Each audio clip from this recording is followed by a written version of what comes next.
bien, pues buenos días, comenzamos. Bienvenidos, bienvenidas a esta primera sesión del segundo día de las segundas jornadas de sostenibilidad e instituciones culturales. Soy Jorge Sebastián de la Fundación Mainel y la Universidad de Valencia y espero moderar esta mesa, que además da inicio a una mañana realmente intensa y de muchos temas y perspectivas cruzadas. Las dos primeras sesiones, en cierta forma, son dos miradas de una misma realidad en esta mesa desde la perspectiva de las políticas culturales, y en el segundo caso, después del café, habrá otra mesa igualmente interesante de perspectivas desde la sociedad civil, mejores prácticas después, etc. Con lo cual realmente tenemos muchísimo de lo cual hablar y sin más pues pasaremos a ello. Por supuesto, agradecemos a los organizadores la deferencia de invitarme a moderar una mesa tan interesante. Y, en fin, nada, presentaré brevemente a cada uno de los ponentes antes de darle la palabra. El primero será Jorge Peralta, es el jefe de Cooperación y Cultura de AECID. Como nos recordaba, ahora está en casa, pues es valenciano y licenciado en Derecho por la Universidad de Valencia, funcionario diplomático y en la actualidad, como ya he dicho, jefe del Departamento de Cooperación y Promoción Cultural en AECID. Antes ha trabajado en distintos puestos como la unidad de apoyo del director general de Relaciones Culturales y Científicas en el Ministerio de Asuntos Exteriores, jefe de Relaciones con los Medios de Comunicación en la Oficina de Información Diplomática del Ministerio también, cónsul general de España en Bata, en Guinea, en Caracas, y secretario en la representación permanente de España ante la ONU. Y sin más, Jorge, pues te doy palabra. Gracias, Jorge. Buenos días a todos y a todas. Y lo primero es dar las gracias a los organizadores por haber pensado también en la Agencia Española de Cooperación, en el Ministerio de Asuntos Exteriores para estas jornadas. Que siempre también, desde luego, primero para volver a casa, en mi caso, pero después para pensar y repensarnos, ¿no? como institución pública, de alguna forma, y también hacer un poco examen de conciencia y de actuación.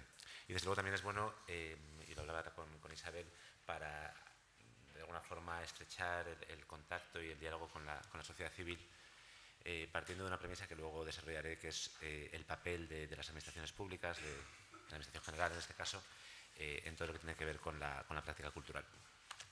Bueno, decía que nos obliga a repensarnos, ¿no?, este tipo de jornadas y intentar determinar qué se puede hacer desde las instituciones públicas para cumplir con la Agenda 2030. Y especialmente desde una institución pública como es la Agencia Española de Cooperación, el Ministerio del Ministerio de Asuntos Exteriores, que tiene una vocación esencialmente internacional y que, por otro lado, está lógicamente impregnada por todos los valores, principios enunciados de la Agenda de Desarrollo.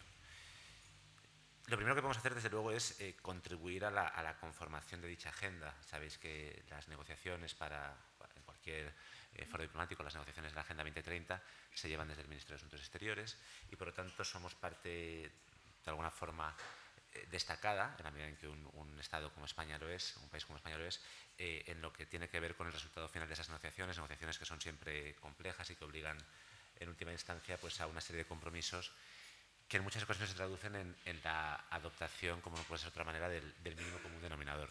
Yo creo que hemos de ser conscientes de que al final, cuando estamos 192 países en una mesa de negociación, pues evidentemente no podemos alcanzar todo lo que queremos, ni siquiera todo lo que nos parece desde una perspectiva nuestra, la que sea lógico, sino que pues debemos muchas veces asumir ciertas transacciones, ¿no? Y eso es lo que a veces nos lleva, y no sé si ayer el profesor Martínez habló al respecto, eso nos lleva a veces a una cierta frustración, ¿no?, sobre los resultados obtenidos, especialmente en el ámbito de la cultura, donde, como sabemos también, pues hay siempre ciertas limitaciones filosóficas y otros planteamientos que de alguna forma, no digo que ninguneen, pero que sí que ponen a la cultura o a las necesidades culturales en un segundo lugar. Por lo tanto, primero tenemos una responsabilidad en el ámbito de la conformación de esa agenda global. En el caso de España, nosotros como país teníamos, en el seno de la Unión Europea, teníamos una postura en la que defendíamos desde luego la incorporación, yo creo que más contundente, de los temas culturales. También es verdad que no voy a entrar en esa discusión, pero yo creo que incluso en la Agenda 2030, con todas sus limitaciones, y luego hablaré de ello, tenemos marco suficiente para digamos, aplicar y promover determinadas prácticas culturales, políticas culturales de alcance. Y en segundo lugar, desde luego, una vez tenemos una Agenda 2030 sobre la mesa, una agenda que nos atañe a todos, pues desde luego como administraciones públicas tenemos la necesidad tenemos la obligación, la responsabilidad de aplicarla. Se habla de políticas públicas. Es verdad que yo creo que aquí nosotros hemos de ser modestos en el sentido de que en un Estado como el nuestro, con una fragmentación competencial como la nuestra, pues es difícil aspirar a desarrollar desde el punto de vista normativo una política pública de la cultura, ¿no? De las prácticas culturales. Por lo tanto, a mí me parece más sensato y realista hablar de qué es lo que hacemos en nuestro día a día, cuáles son los instrumentos con los que contamos en el día a día para intentar promover algunos aspectos de la Agenda 2030. Y ahí, básicamente, yo creo que tenemos tres instrumentos, ¿no? Luego los iré desarrollando. En primer lugar, desde luego, tenemos digamos, los contratos. Nosotros somos una institución cultural que contamos con una red exterior potente, centros culturales, 19 centros culturales en América Latina y África, nuestra red de embajadas por todo el mundo, y al final, en el día a día de nuestra práctica cultural, pues lógicamente nos relacionamos con terceros con los que firmamos contratos. ¿Hasta qué punto en esos contratos incorporamos, contratos con actores culturales, con gestores culturales, hasta qué punto incorporamos cláusulas, condiciones que tengan que ver con la sostenibilidad? Digo sostenibilidad, desde luego, desde el punto de vista medioambiental, también sostenibilidad social, sostenibilidad económica. Yo creo que ahí, desde un punto de vista objetivo, hemos de decir que todavía estamos en una situación insuficiente. No sé si se ha hablado aquí, pero sabéis que el 9 de marzo entra en vigor una nueva ley de contratos del sector público. Esa ley de contratos del sector público incorpora como novedad un artículo en el que se establece que hay que introducir obligatoriamente en todos los contratos unas cláusulas que llaman especiales, y esas cláusulas especiales tienen que ser bien sean de carácter medioambiental, social o económico. Eso no existía en la ley anterior, de forma que de alguna forma ya se ha producido un tímido avance en lo que tiene que ver con la contratación. Por lo tanto, en ese primer instrumento, digamos que la situación es, como digo, mejorable, aunque quizás esté mejorando. El segundo elemento con el que contamos también para ejecutar nuestra acción son las convocatorias. Convocatorias para, de nuevo, asociaciones, ONGs, etc. Ahí, desde el Ministerio de Asuntos Exteriores, desde la agencia, la última convocatoria que se lanzó para proyectos culturales fue la convocatoria abierta y permanente de 2011, la CAP, algunos de vosotros la conoceréis, y ahí también se introducía de forma explícita, aunque posiblemente no todavía lo contundente que quizás si se lanzara la convocatoria seria, como criterio de valoración se valoraba, digamos, la incorporación de elementos, de nuevo, medioambientales, sociales en los proyectos, en las solicitudes presentadas. Y luego, en tercer lugar, creo que es importante lo que hacemos nosotros, es decir, como agente propio que desarrolla una acción cultural en nuestro día a día. Y ahí creo que hay que distinguir dos ámbitos, ¿no? Por un lado, en nuestra gestión diaria, nosotros ya, como decía, gestionamos desde el Ministerio, desde la agencia, centros culturales que tienen, todos los días producen cosas, consumen cosas y tienen una infraestructura, digamos, en muchos casos bastante potente, ¿no? ¿Hasta qué punto hemos sido capaces, o estamos siendo capaces de, en el día a día, en lo que tiene que ver con gestión medioambiental, de introducir mejoras? Yo creo que ahí, frente a lo que tiene que ver más con lo normativo, a los contratos o convocatorias, creo que ahí estamos siendo capaces de alguna forma, de responder al reto de la sostenibilidad ambiental, sobre todo.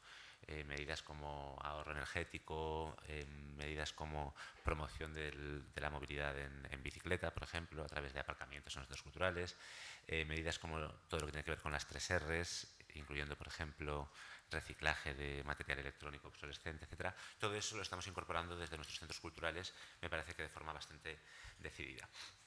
Y en segundo lugar, más allá de lo que tiene que ver con la gestión, con nuestra propia gestión, la gestión de nuestras propias actividades, creo que desde las administraciones públicas tenemos también una cierta responsabilidad en qué tipo de manifestaciones culturales o artísticas promovemos, es decir, hasta qué punto estamos siendo capaces de mostrar en nuestros centros culturales, en nuestros espacios, prácticas artísticas que de alguna forma respondan, promuevan la Agenda 2030.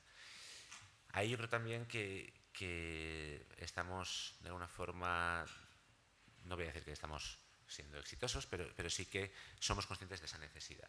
Voy a poner simplemente 2 ejemplos, luego si queréis en el debate podemos hablar de muchos más. Programas de residencias artísticas. Sabéis que nosotros, como Agencia de Cooperación y Ministerio de Asuntos Exteriores, promovemos el intercambio de artistas. Y tenemos un programa de residencias que hacemos con Matadero Madrid y el programa se llama El Ranchito. ¿Qué estamos intentando? Voy a poner 2 ejemplos del Ranchito. En 2015 hicimos esa residencia artística con un espacio colombiano que se llama Ars Flora.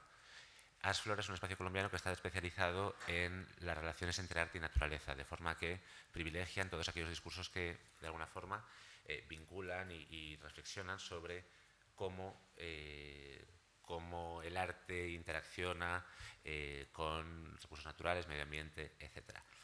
Ese es un ejemplo de 2015. 2018 hemos lanzado ya el proyecto de intercambio del Ranchito, dentro del marco del Ranchito, con un espacio cultural, un espacio artístico en Marrakech que se llama Queens Collective, que es un espacio especializado en relaciones entre arte y género, situación de las mujeres, situación de otros colectivos, otras minorías, digamos, de carácter sexual. De forma que a través de un programa de intercambio, pues de alguna forma promovemos también la agenda de la sostenibilidad y en este caso de la diversidad.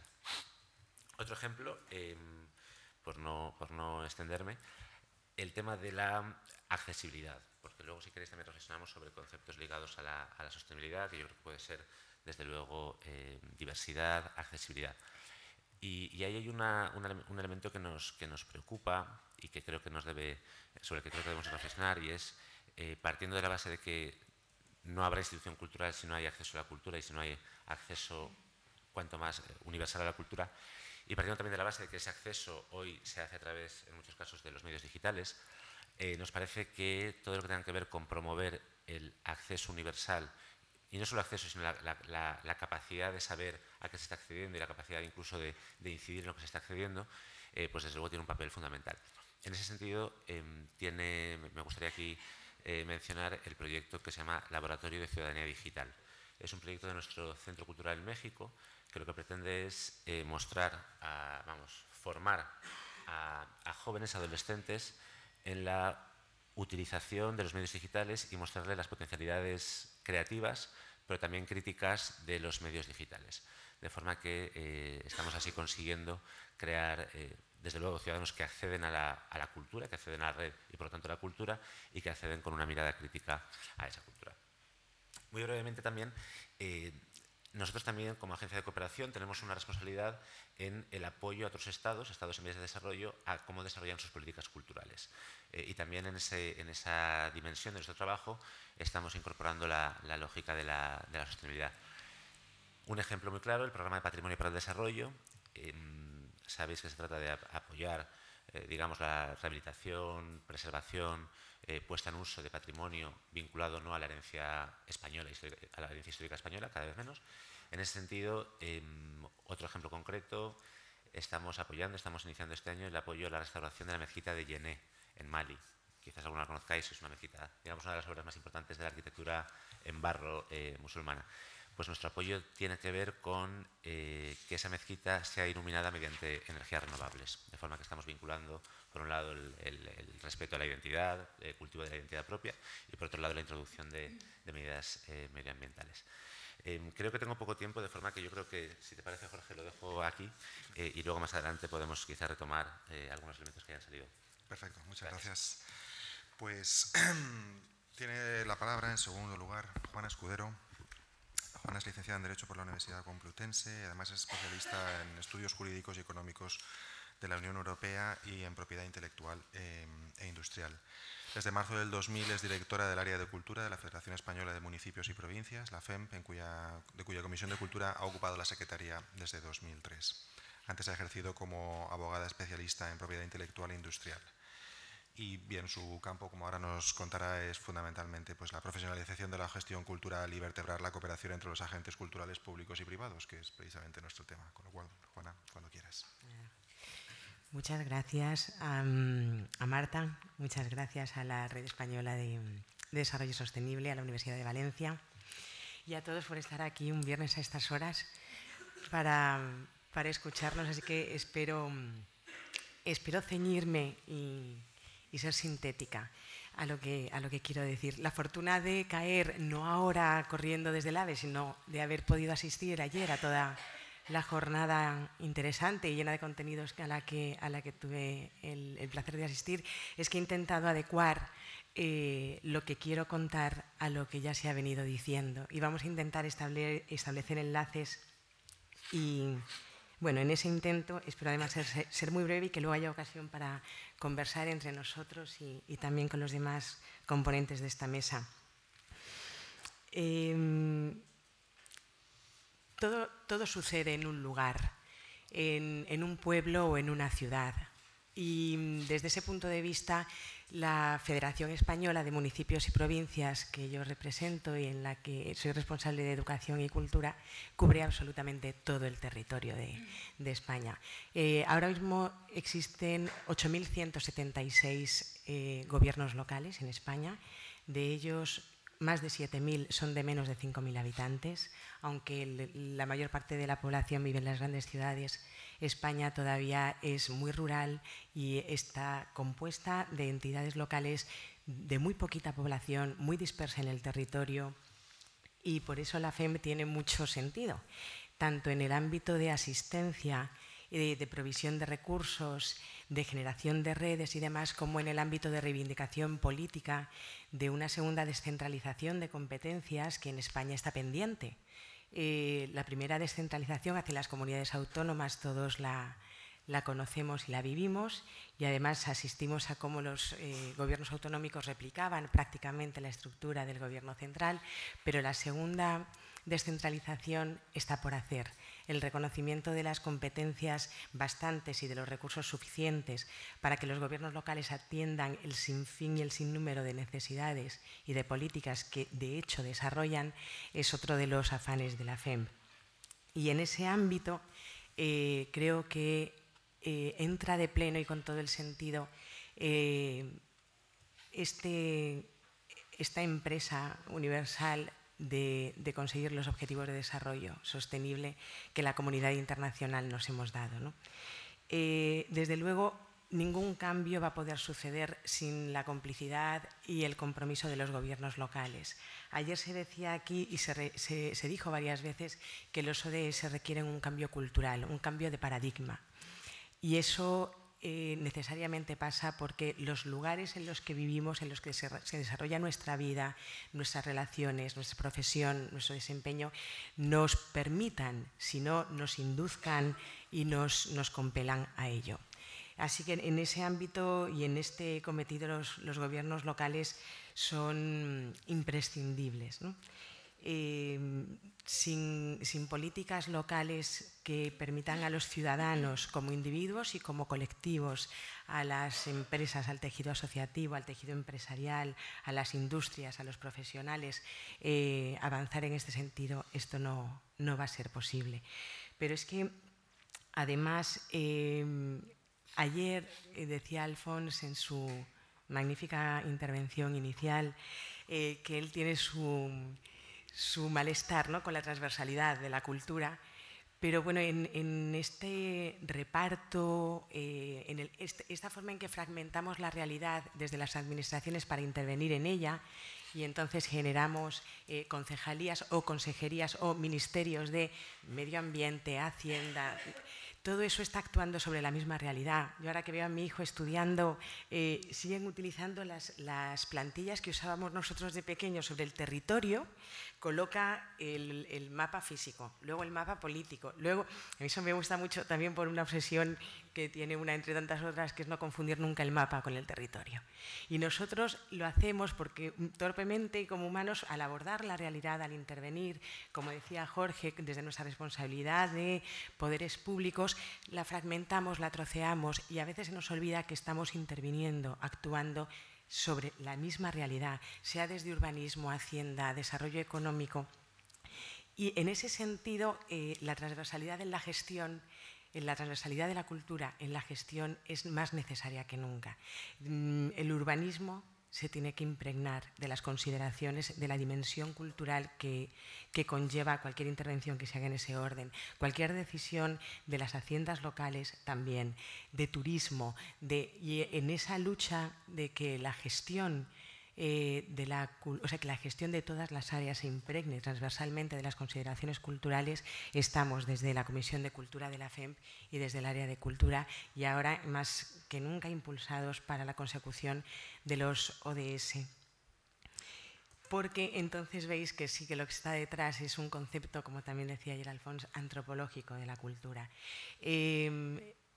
Cuando defendemos que es el cuarto pilar del desarrollo sostenible, claro que hay que seguir defendiendo ese debate, pero al menos yo personalmente cada vez soy más partidaria de que es mucho más que un cuarto pilar. Hay un físico teórico que pone un ejemplo siempre acerca de las leyes físicas y dice que probablemente, yo me lo traigo siempre a la cultura, si tú a un pez le preguntas por el agua en la que nada, te dirá ¿qué agua? Y eso es lo que a mí me parece que es lo que nosotros llamamos cultura. Más allá del sector cultural o las profesiones vinculadas, lo que es la cultura es nuestra forma de estar en el mundo.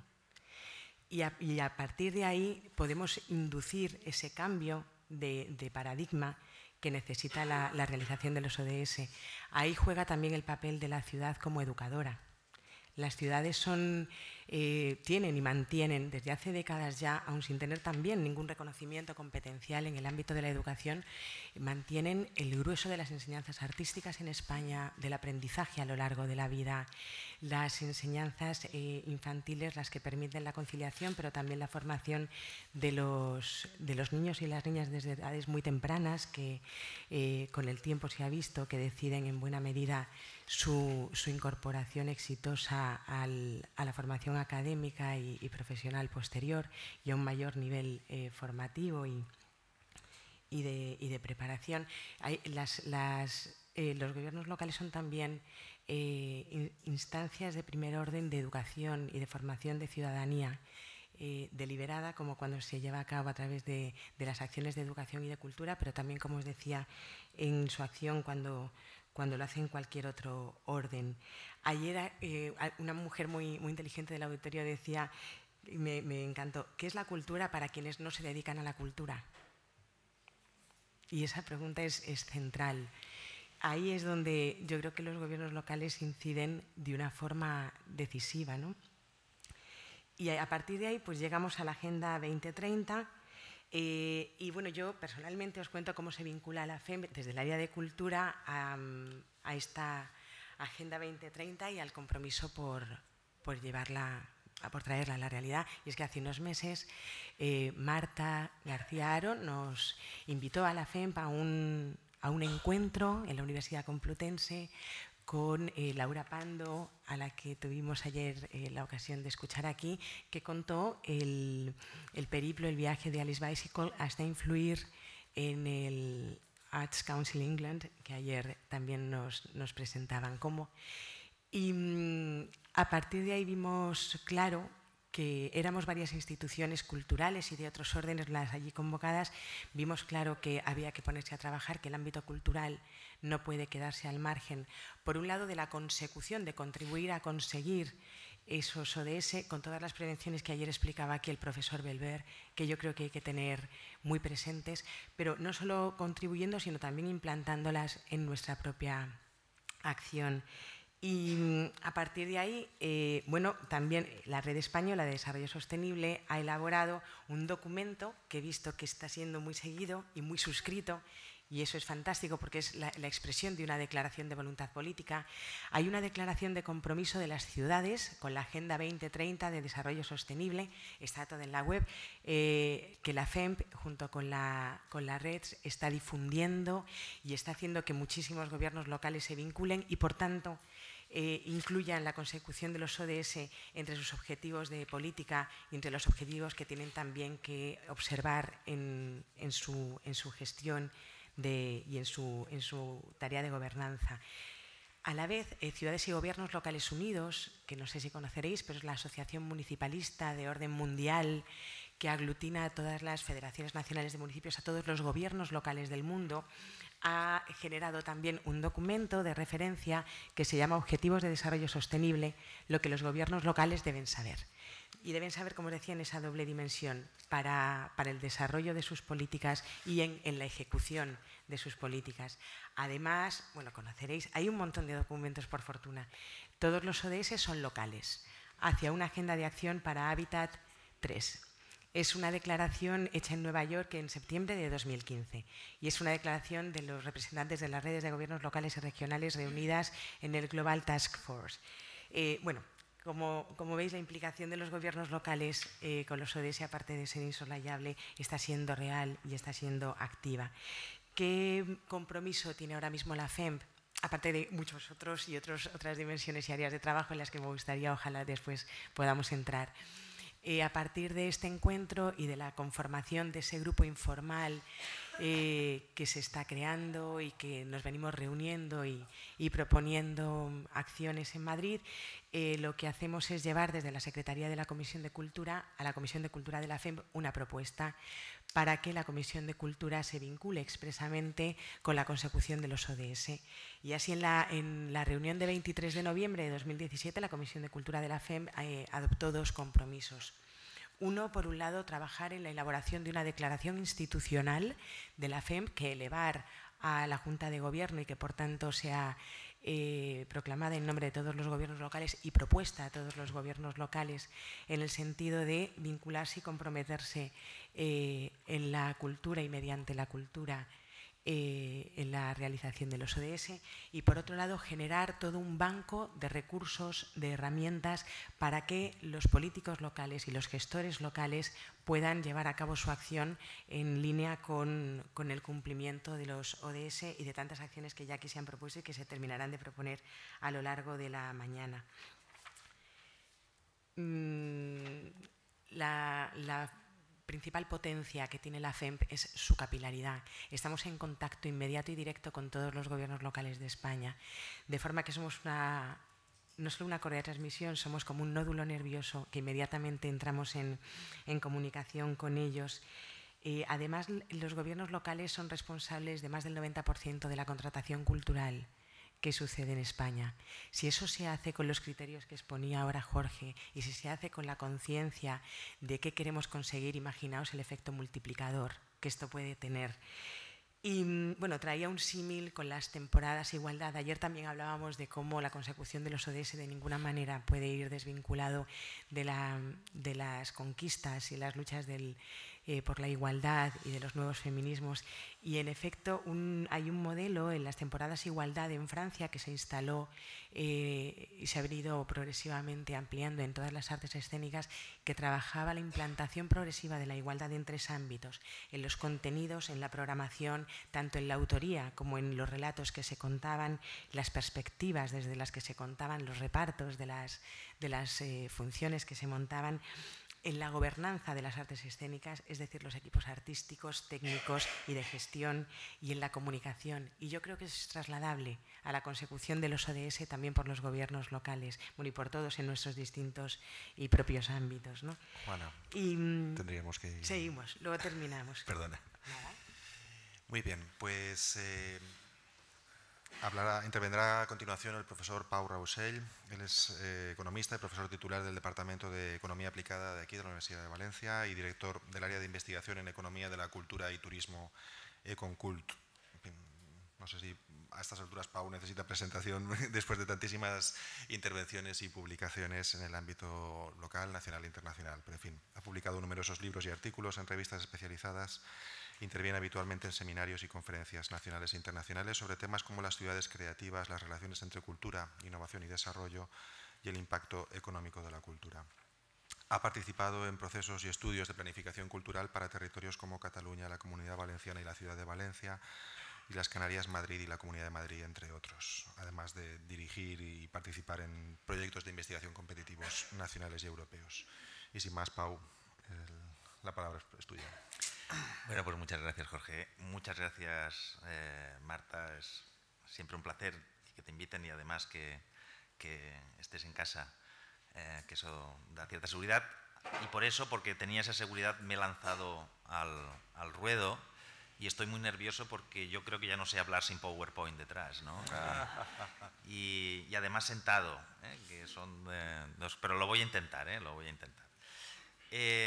Bueno, como me presentan aquí como coordinador de la unidad de investigación Econcult, me gustaría, porque es relevante y es importante, Econcult es una unidad de investigación que está funcionando desde mediados de los años 90 y por tanto la primera publicación es del año 99 y por tanto el año que viene haremos 20 años de investigación en un tema que no es excesivamente frecuente y probablemente seremos uno de los equipos que permanentemente ha establecido o ha buscado las relaciones entre cultura y desarrollo y por tanto aparecen todos estos temas que surgen en el tema en la aplicación de los Objetivos de Desarrollo Sostenible.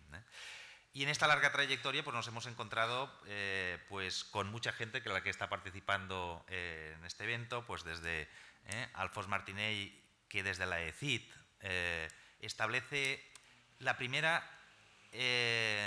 rigurosa planificación de los objetivos del desarrollo, o sea, de la cooperación al desarrollo en el ámbito de la cultura y lo hace de una manera relativamente, o sea, sorprendentemente avanzada y vanguardista, ¿no? Y la unidad de investigación Econcult pues tuvo el placer de trabajar con la ECID en aquel momento y establecer los indicadores que permitían evaluar los objetivos de la cooperación al desarrollo en el campo cultural en distintas dimensiones. Era un trabajo, o es un trabajo, que tiene un rigor conceptual e intelectual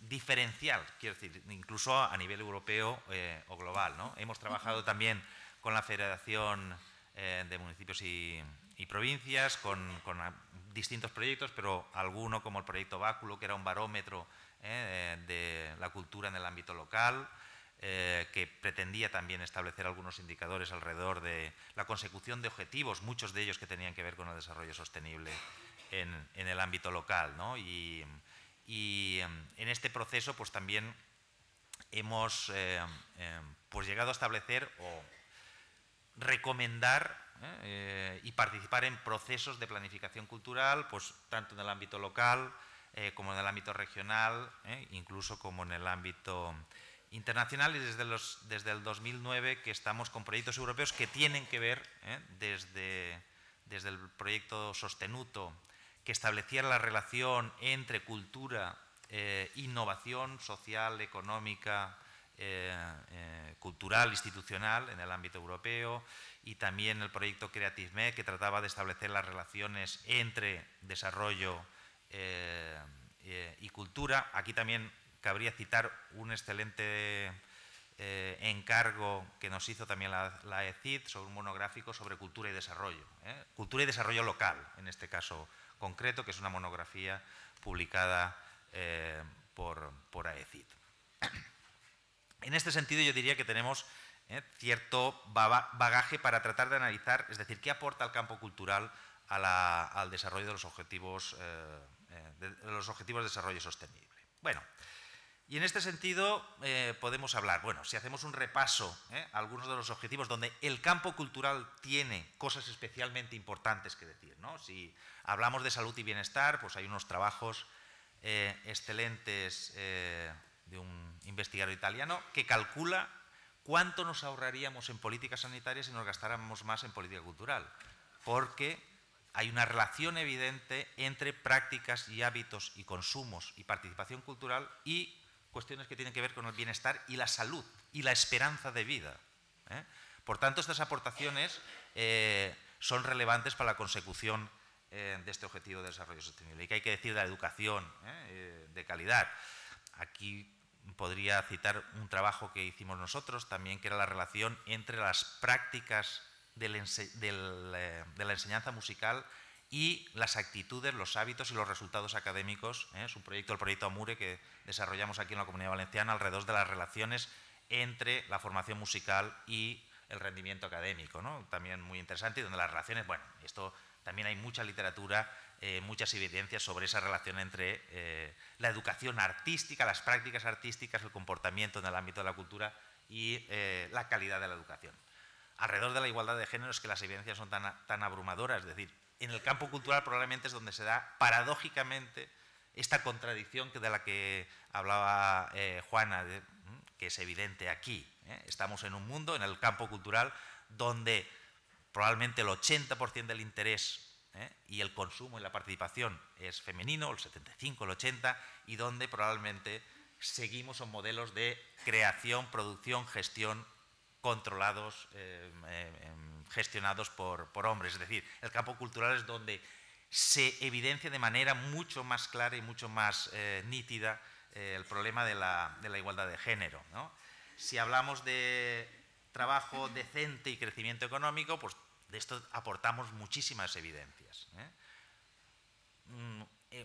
Como resultado de estos proyectos europeos, nosotros hoy defendemos que probablemente en Europa, no digo que esto sea cierto en el resto del mundo, el factor que explica la diferencia de renta per cápita, el factor más importante para explicar la diferencia de renta per cápita en las regiones europeas es la dimensión de los sectores culturales y creativos. Y tenemos constancia también de que los trabajos en el ámbito de la cultura son percibidos, no lo son objetivamente, como hablamos ayer, como apareció ayer el tema de la precariedad, pero son percibidos como trabajos de calidad porque incorporan, aunque sería discutible, ciertas recompensas del tipo emocional, pero todo el mundo desearía, o una gran parte importante de los ciudadanos, desearía trabajar en los sectores culturales porque generan mayor satisfacción laboral, y luego explicaré algunas cosas sobre esto.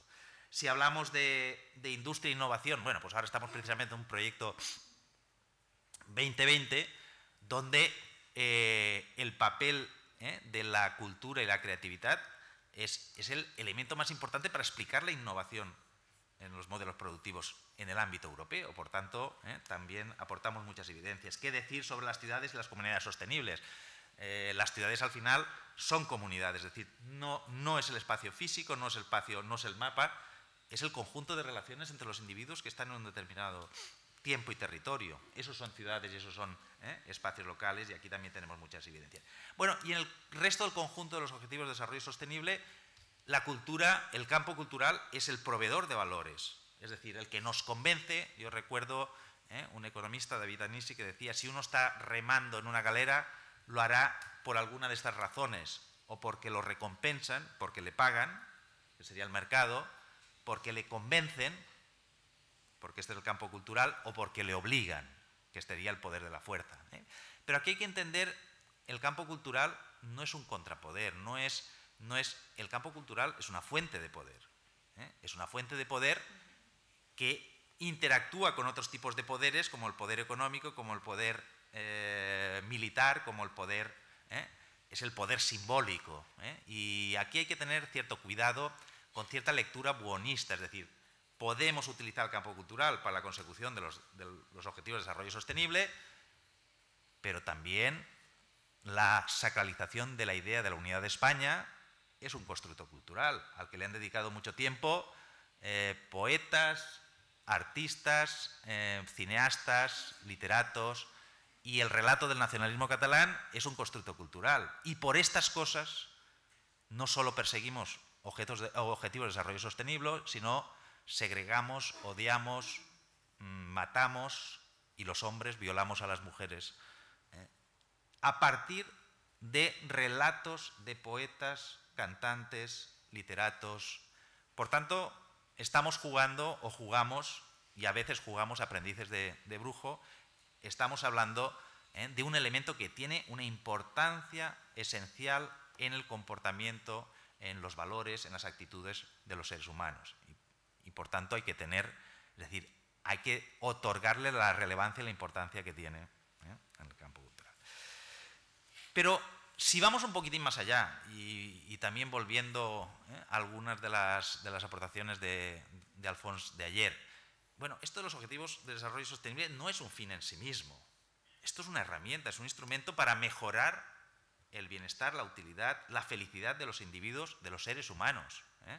Y lo que nos vamos dando cuenta, y por esto explicaría que quizá no aparece estrictamente un objetivo relacionado con la cultura, probablemente los objetivos de desarrollo sostenible del año 30 serán básicamente relacionados con la cultura, porque nos hemos dado cuenta, y esto también aportan numerosas investigaciones, que una vez tenemos resueltos, que es la primera vez sería, en caso de que se consigan los objetivos de desarrollo sostenible de 2030, sería la primera vez que el sistema económico global satisface las necesidades materiales de la humanidad de manera global, porque hasta ahora no nosotros, ciudadanos del mundo occidental, pero seres humanos se morían por malaria, hambre, desnutrición, etcétera, etcétera. Es decir, nuestro sistema económico no ha funcionado a nivel global nunca. Si consiguiéramos los objetivos de desarrollo sostenible en el 2030, sería la primera vez en la historia de la humanidad que hay un sistema de intercambio de valores que satisfacería los recursos las demandas materiales de la humanidad. Pero vamos más allá. Nos hemos dado cuenta que lo que ahora incrementa la utilidad, el bienestar, la felicidad de la humanidad no tiene nada que ver con los recursos materiales. Tiene que ver con lo que hablaba Alfons Martinell, con el placer, con el compromiso, con el sentido. Y esto lo único que lo puede proveer es el campo cultural. Es el momento de que el campo cultural, o será el momento a partir del 2030, con el compromiso de que cumplamos estos hasta el 2030, donde será el recurso más importante para aumentar la utilidad, el bienestar, la felicidad de la humanidad. Porque en el fondo nuestras necesidades tienen que ver con querer y que nos quieran, con expresar, con comunicarnos, con compartir, con emocionarnos. Y esto no lo puede proveer, a pesar de que algunas propagandas nos lo vendan, ni los coches ni las casas, sino las interacciones con las otras personas, y compartir y expresar y comunicarnos y sentir y emocionarnos. Y esto solamente le puede proveer el campo cultural. Es decir, el futuro de los objetivos de desarrollo sostenible, una vez cumplamos estos, tienen que ver o tendrán que ver o estarán centrados en el campo cultural. Muchas gracias. Perfecto.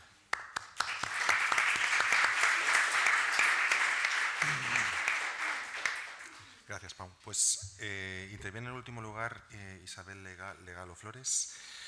Es ingeniera matemática y licenciada en Comunicación y Relaciones Internacionales. Ha sido directora de Comunicación y responsable de desarrollo en 2 fundaciones de empresa y directora de ONG. Actualmente es directora para España de la Fundación Daniel y Nina Carasso, una fundación dedicada a acelerar la transición hacia sistemas de alimentación sostenible y a fomentar una mayor apertura ciudadana gracias al arte. En el día a día, el trabajo de la fundación es un laboratorio, como ahora nos contará, un laboratorio de filantropía, basándose en un abordaje inclusivo, multidisciplinar, sistémico y experimental. Muchísimas gracias. Buenos días a todas. Muchísimas gracias, Marta. Gracias a los organizadores por invitarme y darnos la oportunidad de compartir nuestra experiencia aquí con vosotros. Me da muchísimo respeto hablar después de tal calidad de intervenciones. Muchísimas gracias a los 3.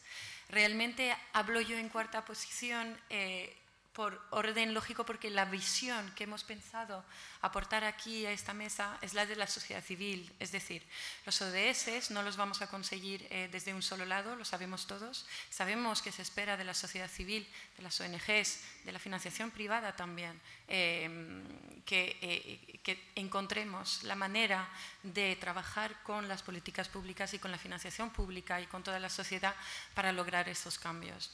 Lo que os voy a contar hoy es la experiencia de 3 años que tenemos aquí en España y que nos lleva a diseñar para el periodo de 2019-2023 un programa de comunicación mucho más ambicioso y de incidencia política directamente, de compartir aprendizajes con todas las instancias que están trabajando sobre estas dinámicas a partir de 2019. Muy bien. La Fundación Daniel y Nina Carasso es una fundación de mecenazgo familiar. La crea una persona que se llama Marina Namias con el único afán de devolver a la sociedad un poco de la suerte que ella ha tenido en su vida. El único objetivo que tiene es el impacto social y su impacto social lo quiere orientar al cambio sistémico. El cambio sistémico es justo lo que estamos hablando hoy y ahora, es decir, cómo conseguimos en nuestro caso hacer que iniciamos y llevamos a cabo la transición a un sistema alimentario sostenible, cómo hacemos para volver a poner en el centro el arte a través de esa línea que hemos llamado arte ciudadano. Os voy a dar dos definiciones que son importantes para entender cómo estamos trabajando y desde qué posible legitimidad. Para nosotros la sostenibilidad, trabajamos muy mano a mano con la sociedad civil. Entonces, esas definiciones, ese enfoque, esa manera de trabajar, realmente nos viene heredada de personas que están haciendo una labor absolutamente ejemplar en el terreno. La sostenibilidad con la que trabajamos es una sostenibilidad en 5 aspectos. Es una sostenibilidad medioambiental, evidentemente. Es una sostenibilidad en cuanto a la salud de las personas a largo plazo, lo cual nos reta bastante frente a los lobbies empresariales que podemos tener, ¿no? Cada vez que hablamos, conocemos todos la historia del azúcar y de las narrativas que se han construido alrededor. Es una sostenibilidad económica también porque esas iniciativas que están intentando cambiar el mundo y aportando tanto, tienen que poder contemplar su durabilidad, tienen que llegar para quedarse. Es un reto enorme que estamos teniendo con todas las iniciativas que financiamos. Hay mucha precariedad, se comentaba antes, hay mucha valoración simbólica y mucha precariedad en ese mundo.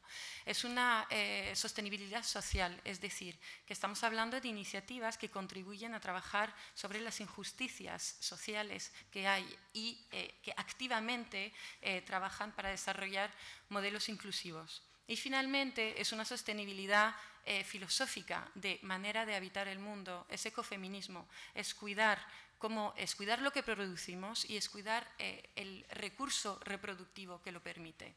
Bueno, pues todo esto es lo que miramos cuando buscamos proyectos e iniciativas para apoyar, para potenciar y para situar dentro del ecosistema. Y ahora me centro exclusivamente en la línea de arte ciudadano. ¿Por qué la llamamos arte ciudadano? La llamamos probablemente mal arte ciudadano. Es difícil darle un nombre que represente toda la ambición que nos transmite el ecosistema. La llamamos arte ciudadano porque creemos en un arte como bien común, sabemos que es esencial a la plenitud de los seres humanos y de las personas, sabemos que es crucial para el desarrollo de cierto espíritu crítico, es esa palabra tan francesa, ¿verdad? No lo he dicho antes, pero esta fundación es franco-española, tenemos una sede en Francia y otra en España. Ese espíritu crítico tan necesario para desarrollar esa nueva manera de habitar, que además debemos de ser capaces de inventar ya, de hacer realidad, ya no tenemos mucho tiempo. Detesto tener que hablar de urgencia, pero es una cruda realidad, ¿no? Y entonces esa es la concepción o la visión que tenemos del arte. Trabajamos para ponerla en práctica 2 líneas. Una es arte y educación, desde lo formal y desde lo no formal. En lo formal estamos trabajando en colegios, en institutos, mayoritariamente, no solo, en universidades también o con universidades. En lo no formal estamos trabajando con instituciones culturales, pero no solo, estamos trabajando en todas las edades de la vida, con proyectos, bueno, todos que enamoran y muy originales, disruptivos, diferentes. Y la otra línea que desarrollamos la llamamos arte y ciencia, en términos así muy rápido, porque creemos que hay un, bueno, sabemos, lo vemos, hay un universo de innovación que está regido por la inteligencia colectiva, por el cruce de disciplinas, un pluriverso hecho de disciplinas académicas, científicas en el sentido más clásico y disciplinas artísticas. Tenemos un montón de ejemplos donde un artista trabajando con un grupo de científicos finalmente consiguen salir de un hoyo, pensar de otra manera, inventar algo muy diferente. Para potenciar eso, acabamos de lanzar ahora la Cátedra de Arte y Ciencia junto con l'École Polytechnique en París y la Escuela de Artes Decorativas. Y tendremos un evento muy interesante. Bueno, intentaré hacer llegar o difundir en toda la medida posible el trabajo que han hecho 2 comisarias, una francesa, Valérie Pillet, y una española, Julia Morandeira, que lleva la escuelita en el K2M en Madrid. En 3 años hemos financiado, la manera que hemos tenido de trabajar hasta ahora ha sido financiar la sociedad civil, hemos financiado 100 proyectos, todos hacen una labor absolutamente increíble para reposicionar el arte en el centro de esas dinámicas transformadoras de conciencia, de activación de la ciudadanía. Pero ¿qué nos dicen? nos dicen, no tenemos ni capacidad ni vocación de comunicar tanto acerca de lo que hacemos más allá de nosotros mismos. Ya nosotros queremos hacer y hacen muy bien. Y nos dicen, no tenemos esa capacidad, necesitamos ayuda y necesitamos que tú como fundación, que estás trabajando de una manera relativamente diferente a lo habitual, necesitamos que idees algo para hacer esto.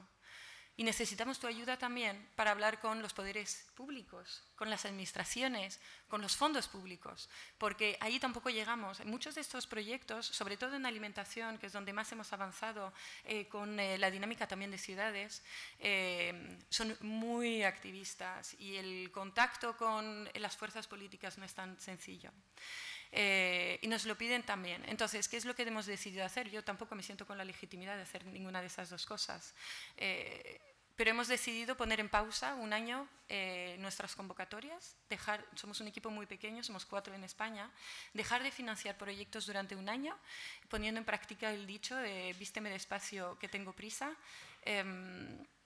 para investigar qué es lo que hemos aprendido en el terreno entre todos, formatear ese aprendizaje de una manera que sea útil para otros, para empoderar otras organizaciones y para poder empezar a compartir con todos los demás agentes de ese ecosistema, porque solos no vamos a conseguir nada. Estoy absolutamente convencida, como muchísimos, de que tenemos que encontrar la forma de establecer esas alianzas.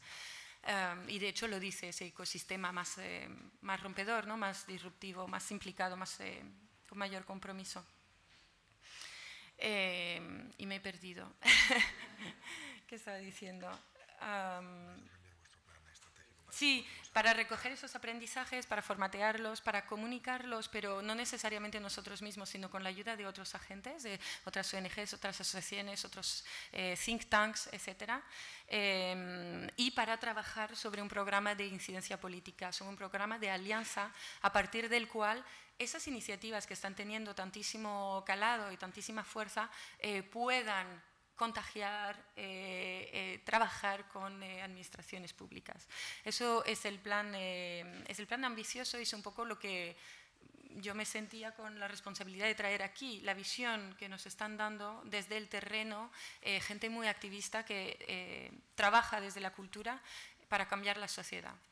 2 pinceladas sobre cómo están cambiando, qué aporta, cómo a nivel de ingeniería social trabaja la cultura para realmente aportar en cuanto a ODS. Pues yo identifico dentro de la práctica que tenemos 3 ejes. Uno es desde la gestión, efectivamente, porque representa un sector muy importante. Entonces, desde dentro, cómo estamos trabajando, viviendo, fabricando cultura. Lo podemos hacer de una manera más sostenible teniendo en cuenta esos 5 pilares de la sostenibilidad.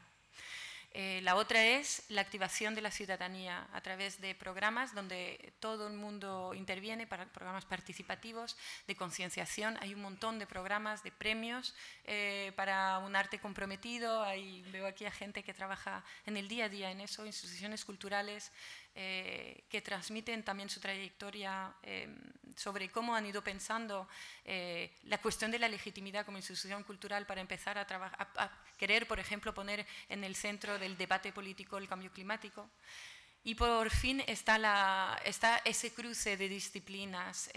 Creo que el arte es una manera de investigar y es una manera de aportar, de mirar los retos contemporáneos que tenemos y de aportar también soluciones. No sé si tengo tiempo de contar un ejemplo muy concreto, pero trabajamos un ejemplo muy práctico. Trabajaron científicos especialistas de un laboratorio famosísimo, especialistas de partículas, y querían diseñar una red para recoger el rocío en el desierto. Y no conseguían salir de los modelos que tenían, las ecuaciones decían que no conseguían mejorar esto y el resultado era demasiado pequeño. Y trabajaron en un programa con una artista especialista, enamorada de las geometrías y de los trabajos de este tipo. Y al cabo de 6 meses juntos consiguieron diseñar una red totalmente diferente al modelo o al modelo de optimización hacia el cual iban yendo y lanzaron esa red. Hay un vídeo absolutamente maravilloso sobre esto. Eso ilustra que en ese pluriverso diferente es donde creo que debemos trabajar. Y esa es para mí es la tercera vía en la que la cultura realmente aporta e innova en cuanto a a esos retos múltiples a los que nos enfrentamos. Y no voy a decir nada más. Espero haber podido transmitir la experiencia de la gente que apoyamos. Perfecto, Gracias. Isabel.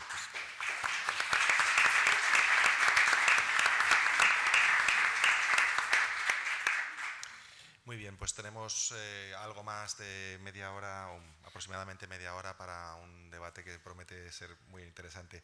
Comentábamos antes que quizás, como primerísima y de forma breve, hay quizás algún comentario cruzado que queráis haceros entre los ponentes de la mesa de lo que habéis comentado.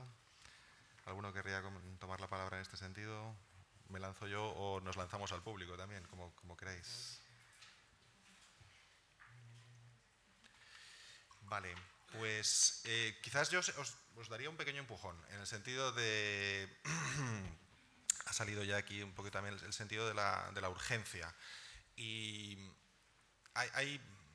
simplificando, hay cosas que solo puede hacer la administración pública, hay cosas que solo puede hacer la sociedad civil y luego está todo lo demás que está a medio camino.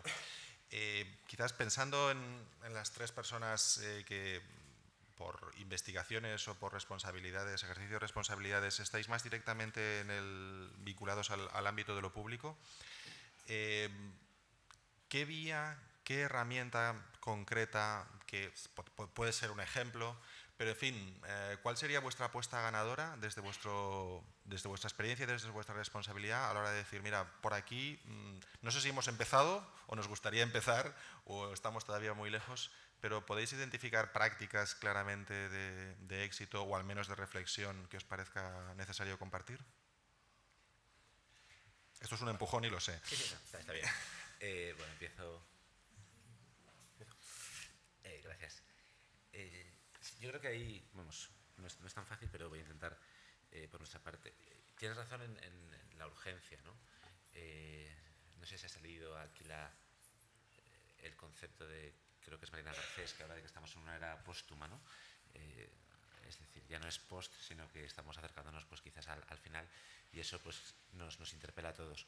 Yo también creo que, y quizás me sabe mal defraudar, lo decía antes, hemos de ser conscientes de que la administración pública, o al menos la administración general, salvo en casos excepcionales, y quizás uno de ellos fue durante la gestión del profesor Martinell al frente de la agencia, pues va por detrás de la sociedad civil, ¿no? Y creo que eso tampoco es realmente malo. Es decir, la sociedad civil muchas veces... no se oye muy bien. No se oye, perdón. No sé, es culpa mía. No, decía que la sociedad, que la administración, al final las instituciones públicas, salvo excepciones pues notables, muchas veces va por detrás de la sociedad civil, y que eso no es necesariamente malo, sino que al final, por las propias dinámicas, falta de límites, la sociedad civil tiene capacidad para desarrollar discursos más ambiciosos, ¿no? Yo lo que sí creo es que quizás el futuro, y no sé si una buena práctica, pero pasa precisamente por aquellos modelos en los que la institucionalidad, de alguna forma, la institución se desborda, ¿no? Y se desborda en el sentido de que permite no solo el diálogo, sino que de alguna forma las decisiones se tomen desde otras instancias y no solo desde la propia institución, desde los decisores políticos, ¿no? Aquí también entramos de nuevo en conceptos como lo común y cosas que yo creo que son interesantes, y a los que la administración pública también tenemos que de alguna forma responder. Buenas prácticas, modelos de éxito. Yo voy a poner de nuevo un ejemplo. Me sabe mal ser como muy pragmático y poco filosófico, pero al final hay otros para eso, ¿no? Un ejemplo también de espacios donde de alguna forma se producen esas simbiosis entre lo público y con lo que eso significa, y la sociedad civil con su dinamismo, ¿no? A través de centros culturales nuestros en América Latina, sobre todo en Centroamérica, donde hemos generado desde lo público, o hemos fomentado desde lo público, desde la propia administración, la emergencia y la aparición de espacios de alguna forma híbridos, ¿no? Espacios que son autogestionados, espacios que son tomados por la sociedad civil, y de ahí sus nombres, ¿no? Estoy refiriéndome, por ejemplo, a la Casa Tomada en San Salvador, la Casa Caníbal en Costa Rica, es decir, espacios en los que de alguna forma la administración pública se retira, se repliega para únicamente ofrecer un marco en el que la sociedad civil, con sus fuerzas, digamos, con su capacidad mayor de generación muchas veces de ilusión, pues provoca cosas, ¿no? Y creo que quizás ahí, en ese modelo no sé si de gobernanza, pero de gestión compartida, de apertura de lo público hacia ese impulso, hacia esa energía que viene de abajo, pues quizás hay una fórmula de futuro. Juana. Ahora, justo buscando la fecha, a mí hay una iniciativa impulsada por la FEMP, en buena medida por el alcalde de Sevilla, que es la Declaración de Sevilla, creo, quería decirlo con todo rigor, creo que es de 15 de marzo de 2017, es un pronunciamiento de todos los gobiernos locales de España a favor de la economía circular. Y es una propuesta absolutamente estructurada y también concreta de realización y de inducción de conductas desde lo público y lo privado para que abandonemos progresivamente el modelo de economía en el que estamos instalados y vayamos progresivamente avanzando hacia esas 5 Rs, ¿no? Ese me parece que es una de las iniciativas recientes de los gobiernos locales unidos aquí en España que me parece especialmente oportuna, virtuosa y bien estructurada, muy potente. Gracias. Yo aprovecho para señalar que y quizá también dando respuesta a algunas declaraciones, esto es un poco para lectura interna, muy recientes, que hablaban que la política cultural no ha cambiado, ¿no? Aquí hay un proceso de casi cambio de régimen a partir de las elecciones de 2015 y yo quería señalar un poco, es decir, esa transformación de la política cultural se ha hecho desde los nuevos gobiernos, tanto en el ámbito local como regional, y hay un programa de planificación cultural, que es el programa FEScultura, que me gustaría leer los 2 párrafos para que veáis la coincidencia en el ámbito de la filosofía de la consecución de los objetivos de desarrollo sostenible, ¿no? Hago una traducción directa que está redactado en catalán, pero así directamente. La política cultural del Gobierno valenciano, por tanto, asume la funcionalidad primordial de tratar de transformar la realidad en la cual se sitúa el ecosistema cultural valenciano, con la intencionalidad de contribuir a la mejora de la satisfacción de los derechos culturales de la ciudadanía que tienen que ver con la expresión, la participación y la construcción de las identidades individuales y colectivas. Además, intencionalmente recurrimos a la planificación cultural como estrategia para coparticipar en el cambio del modelo productivo, en el incremento de la innovación y la productividad de nuestra estructura económica y en la generación de valor añadido y de puestos de trabajo que son percibidos como ocupación de calidad, siguiendo las recomendaciones directrices de las instituciones internacionales y supranacionales como la Comisión Europea, la OCDE o la UNESCO sobre las relaciones entre los sectores culturales y creativos y el desarrollo de las regiones. Yo creo que incorpora. Adicionalmente, somos conscientes del papel de la cultura como herramienta con capacidad para afectar los aspectos relacionados con la salud, la educación, la inclusión social, la capacidad para transmitir valores positivos en relación a la democracia, la sostenibilidad ambiental o la igualdad de género, entre otros, ¿no? Quiero decir que es una evidencia bastante constante del cambio que supone la incorporación en el ámbito de la visión del nuevo papel de las políticas culturales, que yo creo que es un cambio, en muchos casos, muy copernicano, ¿no? Perfecto. Y quizás por cerrar esta segunda ronda de intervenciones y de forma similar a como le he pedido a los otros 3 ponentes, para Isabel, desde el punto de vista de la sociedad civil, ¿qué te gustaría ver en las administraciones públicas? ¿O qué piensas qué tipo de actitudes o de intervenciones harían falta por este lado? Bueno, todavía no, la verdad es que, como decía, entramos en un año de investigación y está todo por diseñar y por codiseñar, en realidad. Pero hay un ejemplo muy interesante en el campo de la alimentación sostenible y relacionado con Valencia. Decías, Juana, que todo ocurre en lo local y todo ocurre en lo cotidiano también, y en la alimentación para eso es un muy buen ejemplo, ¿no? Y la cultura también, son las 2 cosas que tenemos, con el aire quizá permanentemente cerca. En la alimentación sostenible hemos trabajado mucho las dinámicas territoriales, la relocalización de la alimentación, lo cual hace que a través de toda la cadena, desde la producción hasta el consumo, la gestión de residuos y demás, consideremos un sistema relocalizado para alimentarnos. Y eso lo hemos hecho apoyando la sociedad civil, grupos que llevaban 15 años trabajando de manera muy comprometida, a pulmón, con muy pocos recursos. Lo que hemos hecho es aportar recursos para recursos humanos, para darles un poquito más de sostenibilidad, para que puedan respirar y se puedan organizar, puedan crear red. A partir de ahí y del cambio político reciente, han sido capaces de trabajar muy mano en mano con distintos ayuntamientos. Hoy en día hay 12 ciudades que nosotros financiamos directamente. Cuando digo financiar ciudades, estamos financiando recursos humanos de la sociedad civil para que puedan trabajar en consejos alimentarios, que son consejos alimentarios mixtos. Ahí están empresas, ayuntamientos, distintos departamentos de ayuntamientos, porque el departamento de alimentación está la sociedad civil representada, está todo un conjunto de agentes y operadores que trabajan conjuntamente. Y Valencia es ejemplar, es una de ellas, y Valencia es ejemplar en ese camino. Ha sido capital de la alimentación este pasado año y está avanzando de una manera absolutamente increíble, tanto en la constitución del Consejo Alimentario como en la definición, la codefinición de la política alimentaria.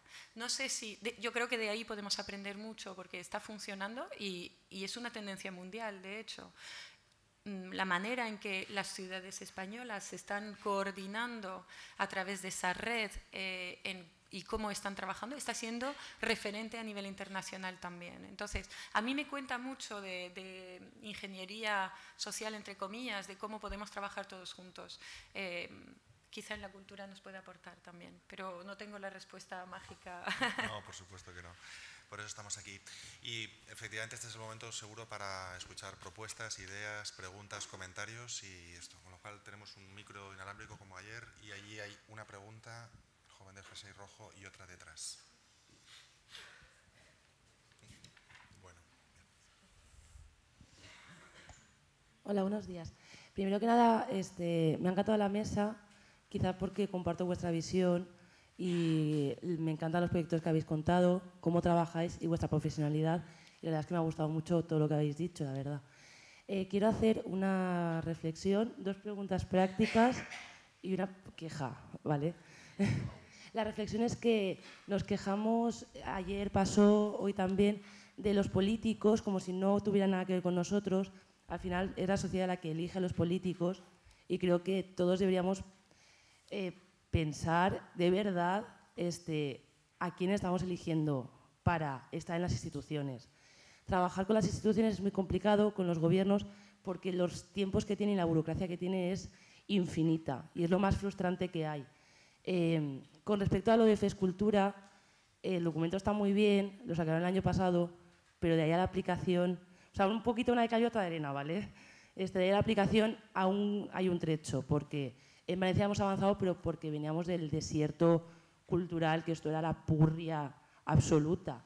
Y entonces, claro, sí, se han hecho cosas, pero en cultura se nota mucho más el desfase que hay entre cómo avanza la sociedad y lo atrasada y cómo la administración le va a la zaga. La pregunta es, me encantaría saber el autor italiano o el científico italiano que ha hecho esta reflexión sobre salud y cultura. Esa es la pregunta práctica. La otra pregunta práctica es para Juana, que es los documentos que has comentado, ¿dónde se pueden encontrar? Y la queja es, no es el foro, pero creo que nunca voy a tener la oportunidad de hablar con alguien que trabaja en la ECID. Me encantan vuestros programas, vuestras convocatorias, me parecen chulísimas, las de artistas, especialmente las de gestión cultural, que es a lo que me dedico. Entonces, esta es mi frustración, que el tiempo, o sea, solo puedes aplicar hasta 27 años. Entonces, una persona que empieza a estudiar la carrera con 18, ¿cómo con 27 va a tener experiencia? Una carrera, experiencia en gestión cultural, idiomas y no sé cuántas cosas más que pedís. Y nada, esa es mi queja. Gracias.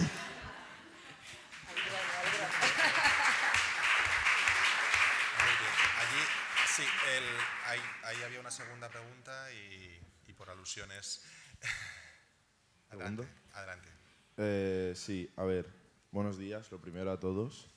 Tenía una pregunta para Pau, porque hablabas de que el cambio de actitud o el cambio de sensibilidad necesario se da por 3 motivos. Por si te obligan, si te recompensan o te convencen.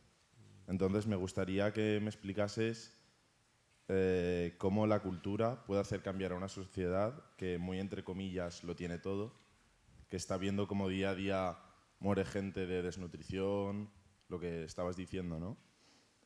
Teniendo en cuenta además, porque ayer Laura Pando también comparaba la sociedad inglesa con la nuestra, yo creo que son incomparables simplemente porque vivimos en un sistema capitalista y económicamente no tenemos ningún punto de comparación. Y eso, me gustaría que me explicases cómo la cultura puede hacer cambiar la sociedad, teniendo en cuenta nuestro contexto actual en la sociedad española, que es de crisis. ¿Respondemos por alusiones o sin alusiones? Sí, como quieras. Y antes de decirte dónde encontrar los documentos, te quería contar también una cosa. Tú has dicho, Valencia era un desierto, un erial. Construir lleva tiempo. Arrasar, te digo porque todos hemos asistido a eso varias veces, arrasar y destruir es muy rápido, pero construir y planificar, poner en marcha lleva tiempo. Así que hay que apoyar, hay que participar y empujar y cuidar, apuntalar de que lo construido, no preservarlo a toda costa, pero sí mantenerlo. Que paciencia y empeño. Y en cuanto a los documentos, mira, te cuento, la Agenda 2030 está en la web de ONU, en la propia web de la FEM, de la Red Española de Desarrollo Sostenible, por supuesto, y los documentos que os decía de Objetivos de Desarrollo Sostenible para gobiernos locales, la declaración y demás, está también en la página de CGLU, Ciudades y Gobiernos Locales Unidos. ¿Vale? Pero vamos, que en todo caso San Google te conduce a ellos, pero es FEMP, Red Española de Desarrollo Sostenible, y CGLU, ahí están todos. Y gracias por el interés. Jorge. Sí, gracias. Bueno, primero gracias por las palabras amables para la agencia y lo que hacemos, que la verdad es que nos animan mucho. Te has referido a las becas de gestión cultural y al límite de edad. Y bueno, yo entiendo, aquí además hay gente que creo que ha disfrutado de esas becas. Y es verdad que son un instrumento. Lo que pasa es que nosotros, sabéis que el límite de edad ha bajado, inicialmente era más alto, pero esa decisión ha respondido a lo que es la naturaleza de las becas. Queremos que sean unas becas de formación y nos encontrábamos en determinado momento con que se beneficiaban de las becas gente muy preparada, pero que de alguna forma, no voy a decir que pervertía, pero que desnaturalizaba un poco lo que era el propio sentido de las becas, hasta el punto de que se convertían esa gente tan preparada, de hecho, pues en los jefes de los que debían ser sus tutores, ¿no? De manera que llegábamos a una situación que no era desde el punto de vista institucional pues demasiado sostenible, ¿no? Que luego además podría generar pues disfunciones de todo tipo. Yo sé que a lo mejor a los 27 años pues uno no tiene la formación, evidentemente no está formado. Tampoco creo que ahora mismo los requisitos que solicitan sean un inconveniente de alguna forma insalvable para que mucha gente siga accediendo a esas becas. Pero bueno, ya digo, si nos planteamos esas becas como lo que son instrumentos de formación, pues me parece que tiene sentido reducir el techo de edad. Pau. Bueno, el autor es Pierluigi Sacco. El autor, de todas formas, hay ya gente trabajando aquí también entre las relaciones. En el último anuario social de la Caixa aparece un artículo, creo que se llama Nella, ahora no recuerdo el nombre, pero si entráis en el último anuario hay estudios sobre las relaciones entre cultura y bienestar desde el punto de vista más físico, más relacionado con la salud, etc. Respecto al tema de la política cultural, bueno, yo no sé si a veces o somos poco rigurosos o yo querría recordar que el modelo anterior de política cultural es Consuelo Ciscar, Helga Schmidt, José Luis Moreno, quien no es capaz de ver que hay una diferencia de modelo, yo qué sé, a partir, por ejemplo, de intervención de Pérez Ponta ayer sobre el consorcio de museos, es que no es suficientemente riguroso en el análisis. De todas formas, toda política requiere de su proceso de maduración y se está evaluando cuál es el cambio de modelo de política cultural, pero negar ese cambio de modelo me parece conceptualmente poco riguroso. Puede que las formas, la burocracia, la administración, etcétera, etcétera, sea la misma porque ahí no ha habido cambio. El modelo, la ley administrativa es exactamente la misma que antes, pero negar el cambio de modelo me parece incluso con cierta frivolidad y cierto peligro, porque cuando decidamos, los ciudadanos, pues volvemos al modelo anterior. Y aquí, cuando hablábamos de cómo fijamos el horizonte y las expectativas, y a mí me es importante, es decir, devaluar las expectativas alrededor del cambio de modelo de política cultural, me parece peligroso y frívolo, y quizá poco riguroso desde el punto de vista conceptual.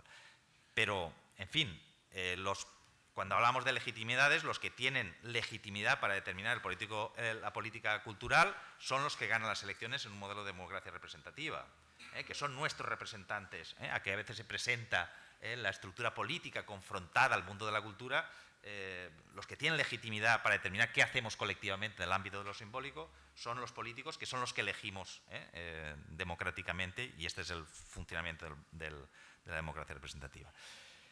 Respecto a qué puede hacer el campo cultural, pues a mí es una pregunta que me desborda. Es decir, cuando hablábamos, es decir, el campo cultural es una fuente de poder, es decir, es capaz de cambiar los valores, las actitudes, los comportamientos de los individuos, y por tanto los que generan mensajes simbólicos tienen una fuente muy importante de poder, y debemos exigirles responsabilidad, o debemos exigirnos responsabilidad al ámbito de la creación cultural, científica, técnica, etcétera, etcétera. Y no sabría ir más allá de esa respuesta. Es un recurso que es un poco como la energía nuclear, que podemos utilizarla para hacer bombas y para conseguir energía eléctrica para que funcionen las cosas bien. En ese sentido, no es el mundo de la cultura contra el resto, sino es la estructura de poder de la producción simbólica contra otros tipos de poder, el poder económico, el poder político, el poder político representado en términos de legitimidad democrática. Muy bien. ¿Más preguntas? Sí, allí en el... Vale. Sí, adelante. Buenos días, muchas gracias a todos por vuestra intervención. Bueno, yo quería hablar sobre todo lo que hemos hablado del sistema público y desde una ONG pequeña en la que yo trabajo en Málaga, en Educación para el Desarrollo, en programas escolares llevando arte y sostenibilidad, sobre todo intentando en colegios rurales. Por eso me ha impactado mucho lo de los 7.000 municipios, ¿no?, de España. Están, bueno, no abandonados, pero un poco olvidados, ¿no?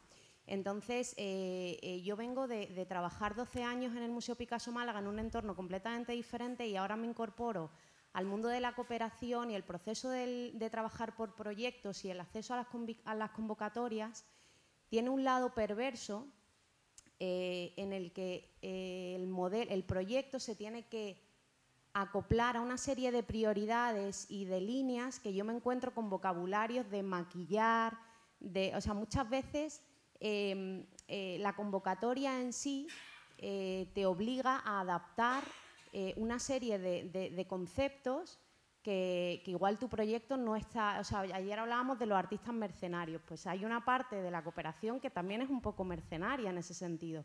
Entonces, igual el cambio también debería de empezar por ahí, porque desde asociaciones, ONG, si estás haciendo un trabajo que muchas veces ves como una gota en el océano, ¿no?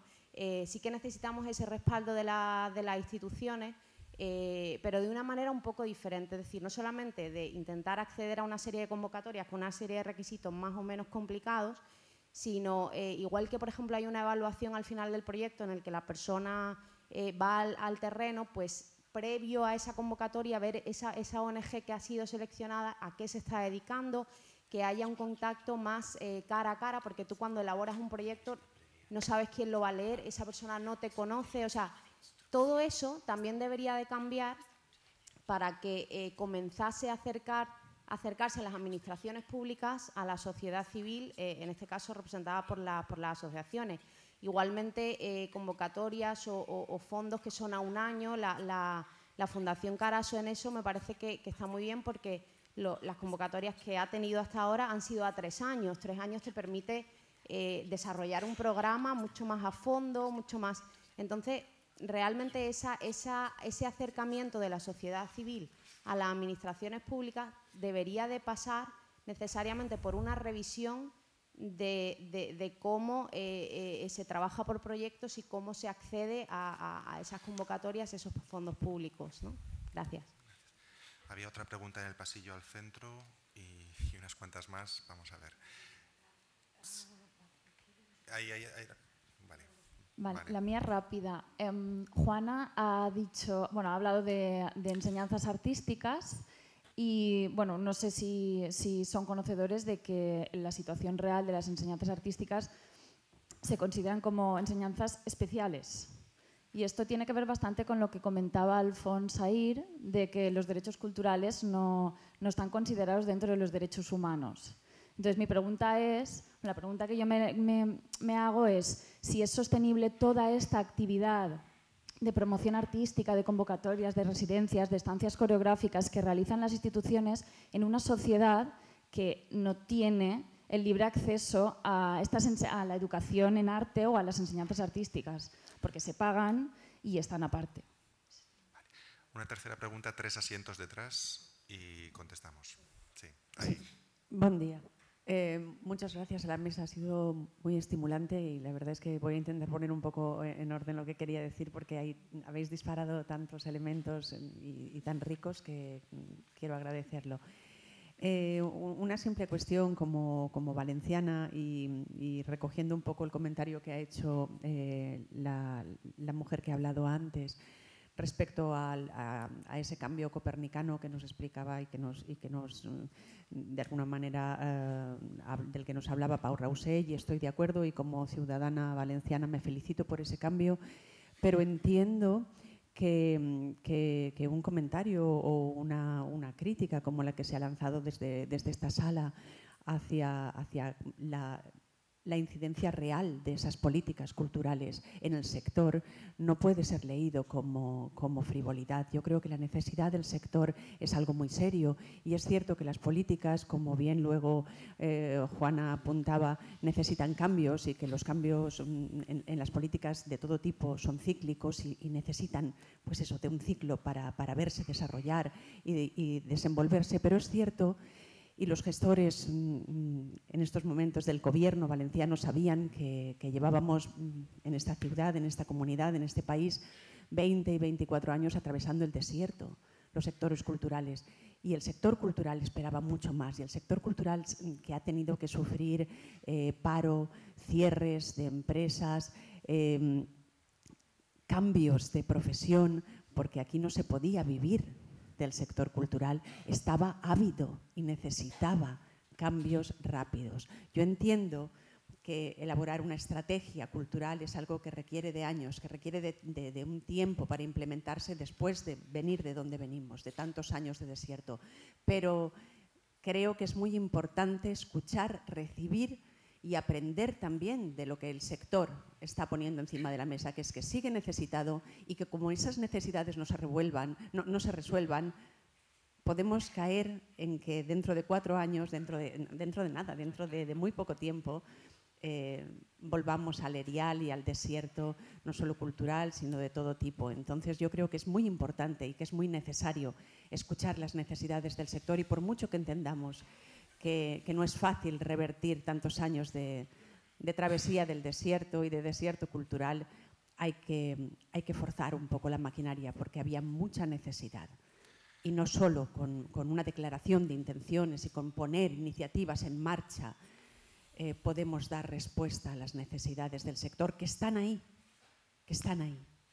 Muy bien, pues contestamos. Quizás Jorge, la primera pregunta podía tener más que ver con vosotros. Isabel, quizás también estábamos hablando precisamente de esa pregunta. Sí, sobre las convocatorias, ¿no? Y el micro. Ay, yo no sé por qué. Póntelo muy cerca, y... Bueno, las convocatorias que lanzamos desde el sector público. Bueno, yo creo que hay varias cosas, ¿no? De tu intervención que son muy interesantes. La primera, evidentemente, las convocatorias no pueden ser... O sea, es decir, la casuística es limitada y la convocatoria per se tiene que establecer una serie de condiciones, ¿no? Más aún, precisamente si queremos incorporar elementos nuevos, elementos novedosos como pueden ser todos los temas vinculados a la sostenibilidad de cualquier tipo, pues hemos de introducir necesariamente conceptos que sirvan para estimular cosas o para atraer precisamente a iniciativas que estén en la sociedad civil y que concuerden con ese tipo de actuaciones, ¿no? Yo creo también en este caso, en las convocatorias, nos encontramos con el problema de nuevo de los recursos, ¿no? El otro día, hablando con una gestora cultural, me decía, deberíamos conseguir lo que dice la canción de Sabina, y es que ser valiente no salga tan caro, ¿no? El problema es que cuando intentamos hacer políticas públicas, y ahí menciono también las convocatorias, osadas y valientes, y que por tanto intentan incorporar, como tú decías, algunos procedimientos novedosos de gestión, como puede ser una visita previa al solicitante. Luego, si quieres, Isabel habla de eso. Eso tiene muchas ventajas, pero un único problema, ¿no? Y es que cuesta dinero. Es decir, prácticamente te duplica el coste de la convocatoria. Casi te gastas lo mismo en lo que das al proyecto que en lo que te gastas en la visita previa al proyecto. Entonces nos encontramos también con que evidentemente los recursos nos limitan, ¿no? y están surgiendo necesidades nuevas desde el punto de vista ético, en un momento en el que no contamos con recursos suficientes para abordarlas, o no con la intensidad que nos gustaría. Y eso me desvío un poco, y luego quizás Isabel vuelve al tema, ¿no? Y ahí tenemos también el riesgo de que el discurso economicista también ahogue el discurso cultural, ¿no? Y yo, Pau, que coincido contigo en casi todo lo que has dicho, hay dos cosas en las que, o sea, me preocupa un poco la aseveración de que los objetivos de desarrollo culturales serán en 2030. Mientras tanto, como que renunciemos un poco, no has dicho eso, ¿no? Pero que no se van a cumplir, porque de alguna forma ese discurso está legitimando la menor cualidad de lo que son los derechos culturales y las expectativas culturales. Y yo creo que ahí, contra esa tendencia, que es lógica y que la ves en muchos gobiernos, sociedades, etcétera, la gente que trabaja en la cultura tenemos que ser bastante contundentes, ¿no?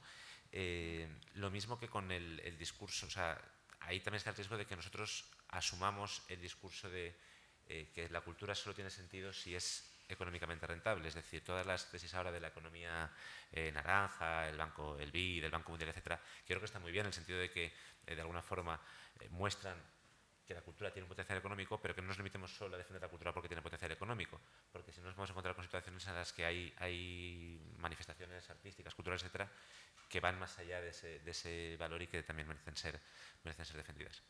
Pero, perdón por la digresión muy igual, de las convocatorias. No sé si Isabel, si quieres. Sí. En la Fundación trabajamos con una figura que es el instructor, la instructora, que son personas del propio ecosistema que nos acompañan en todo el proceso. Entonces son gente que conocemos muy bien, forman parte de la familia, ellos nos conocen muy bien y visitan. En cada convocatoria, hemos trabajado con el modelo de convocatoria, en cada convocatoria van a visitar a los proyectos preseleccionados y eso da lugar a un proceso muy enriquecedor para ambas partes, lo dicen siempre todos ellos, y eso no garantiza que el proyecto se seleccione. Luego un jurado evalúa esas propuestas en base a tanto lo que cuenta el instructor o la instructora como a lo que el propio proyecto ha enviado. Es muy interesante el proceso porque realmente es poner otra mirada, aporta mucho. Pero creo que efectivamente económicamente es casi inviable el poder hacerlo a una escala muy mayor y también plantea problemas logísticos y casi éticos, porque automatizar esto a una escala muchísimo más grande te enfrenta a riesgos de manipulación y resulta muy difícil. Eso es realmente ilustrativo del hecho de que lo puedes hacer cuando estás trabajando en una escala mucho más pequeña, que es donde estoy trabajando yo, y entonces eso te da una agilidad, y esa agilidad es la que luego creo que es importante reportar a niveles de escala donde podemos trabajar de otra manera. Y simplemente un inciso, ¿no? Porque a lo mejor ha quedado como muy dicotómico el discurso de lo público, lo privado, etcétera. Creo que justamente hoy estamos en un momento en lo que se desdibuja esas fronteras, en particular cuando hablo de esas políticas públicas diseñadas de manera muy participada. Estamos justamente en un modelo de transición, ¿no? De tipo de democracia que va hacia algo mucho más participativo, independientemente del color político que queramos mirar. Creo que realmente ahí hay algo que está pasando y que el sector, el ecosistema también está pidiendo. Y luego, último punto, conceptualmente, en cuanto a la herramienta de la convocatoria, creo que todos debemos, los que lo utilizamos, debemos tener un momento de reflexión. ¿Qué pasa? Que no tenemos ni momento ni tiempo, pero debemos tener un momento de reflexión acerca de ¿cómo se dice? Las implicaciones negativas que tiene, no me sale ahora la palabra, tiene efectos contraproducentes el modelo de convocatoria, y eso requiere que seamos capaces de reinventar un poco los planteamientos y las herramientas que movilizamos, porque si no, efectivamente, caes en un tipo de vocabulario, un lenguaje que unos adoptan con más facilidad por X razones que no son realmente las que buscas para intentar identificar esos proyectos o esas personas. Pero no es fácil. Más alusiones.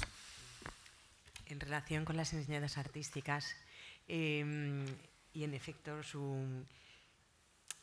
bueno, no puedo entrar, no sé si y no supera con mucho, en efecto los derechos sociales y culturales, sobre todo los culturales, no están siendo tratados, lo decía Alfonso, y es absolutamente cierto, es una constatación, es una denuncia necesaria como derechos humanos fundamentales.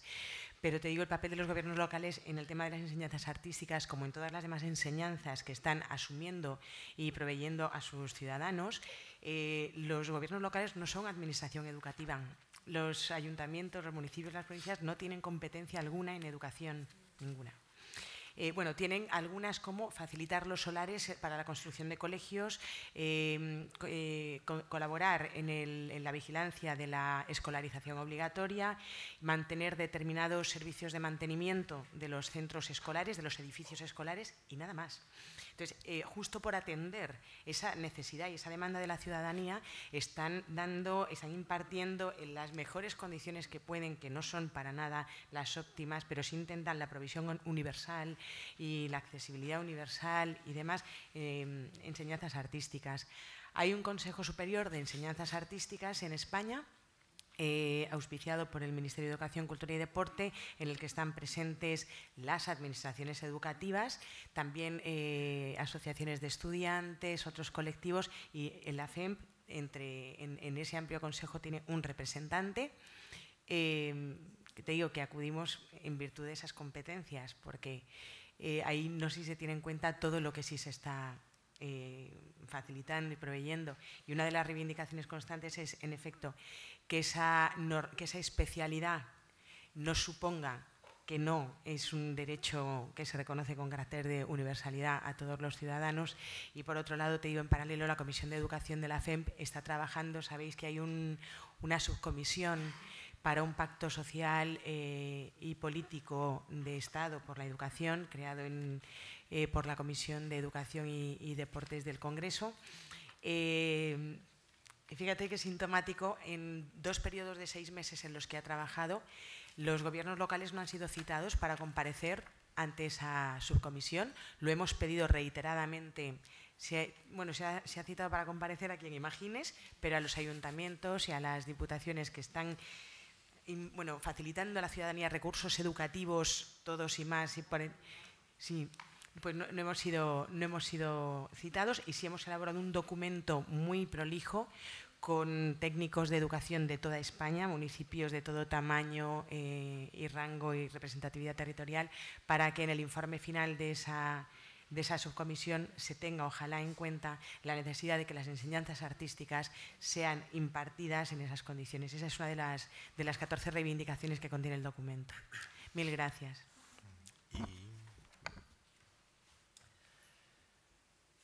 A ver, yo creo, no sé si no se me ha entendido bien. Es decir, nosotros precisamente lo que defendemos es que la única manera de mejorar la utilidad, el bienestar, la felicidad de las comunidades es a través de la producción simbólica, es a través de la cultura, es a través de la satisfacción de los derechos culturales. Yo no he dicho en ningún momento la importancia económica, que también la tiene y que también tiene efectos transformadores sobre la realidad. Cuando hablamos, me disculpo si se ha entendido de manera... lo que no se puede decir es que no ha habido cambio de modelo, que puede ser efectivo, eficaz o transformador y tal igual, pero ha habido un cambio de modelo. Lo que también querría destacar es que a veces se tiene, desde el sector cultural, se patrimonializa los objetivos de la política cultural. La política cultural no está para los sectores culturales. La política cultural, como la política sanitaria, como la política educativa, está para la ciudadanía. Y eso requiere sectores culturales, sectores sanitarios, sectores educativos fuertes, densos, pero hay que cambiar un poco el chip. El objetivo es satisfacer los derechos culturales de la ciudadanía y para eso requerimos un sector cultural que a veces, como todos los sectores, como el automóvil, como la educación, como la sanidad, trata de capturar los intereses y los objetivos de las políticas públicas. Pero eso no es ninguna maldad específica del sector cultural, sino todo colectivo trata de apropiar y capturar recursos públicos en su propio beneficio, y lo hacen las universidades, lo hacen no sé qué, y establecen discursos. En este sentido, yo quiero decir que cuando hablamos de mercenarios en el ámbito de las convocatorias, yo lo puedo entender en el ámbito artístico que hablaba ayer José Luis Pérez Pont. Dice que no se puede dedicar el tema artístico de la producción artística, pero la política significa, entre otras herramientas, si tú haces lo que yo quiero, es decir, lo que yo quiero porque creo que transforma la realidad de una determinada manera, yo te compenso, o si no lo haces, te castigo. Estas son las herramientas de las políticas públicas. Es decir, pretender que desde de los propios proyectos, que los propios proyectos que no tienen que ver con objetivos de política pública merezcan ser subvencionados, pues habría que plantear otros modelos, otras visiones. Es decir, la política pública significa que a partir de unos objetivos de política pública yo premio, compenso a aquel que hace y que desde la lógica pública tiene efecto transformador sobre la realidad. O pienso que esto se puede hacer mal y se pueden definir mal los objetivos y tal y cual, pero yo no entendería mucho la visión al revés. Esto puede ser un proceso de coparticipado, cómo van a ser los procesos cuáles tienen que ser los procesos de transformación. Pero al final podría entender esta lógica de lo mercenario en el sentido artístico, pero no en el sentido de las subvenciones de políticas públicas. Va en contra de la lógica de la acción pública y de las políticas, de la definición de propia política.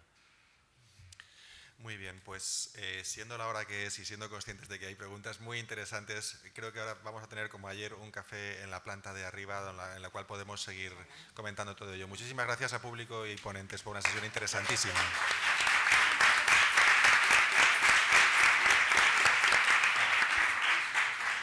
Y quedamos estrictamente convocados. ¿A qué hora, Chimo? 11:05, sin demora, reemprendemos la mañana, que es muy intensa.